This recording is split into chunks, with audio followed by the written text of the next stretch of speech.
معجزہ مصطفیٰ حضرت محمد صلی اللہ علیہ وآلہ وسلم۔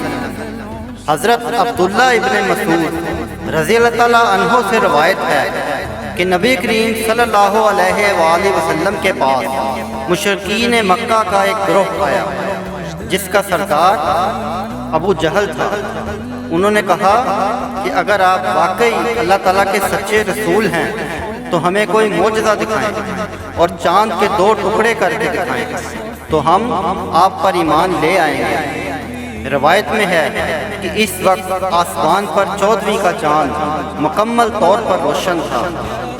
آپ نے اپنی انگلی مبارک سے چاند کو اشارہ کر کے فرمایا کہ 2 ٹکڑے ہو جا، تو وہ اس طرح ہو گیا کہ پہاڑ درمیان میں تھا۔ تقریباً 1.5 گھنٹہ تک چاند 2 ٹکڑے رہا۔ جو لوگ مکہ سے باہر گئے ہوئے تھے انہوں نے بھی واپس آ کر اس معجزہ کی تصدیق کی۔ مشرکین مکہ نے کہا کہ اب آپ اس چاند کو اپنی اصل حالت میں واپس لوٹا دیں۔ تب چاند آپ کے اشارے سے واپس اپنی پہلی حالت پر آ گیا۔ یہ معجزہ دیکھ کر بہت سارے لوگ مسلمان ہو گئے۔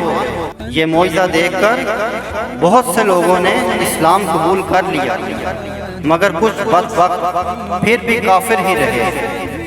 روایات کے مطابق یہ معجزہ ہندوستان کے علاقے مالابار میں ایک ہندو راجا نے بھی دیکھا اور اس نے اسلام قبول کر لیا۔ یا نبی سلام علیکہ۔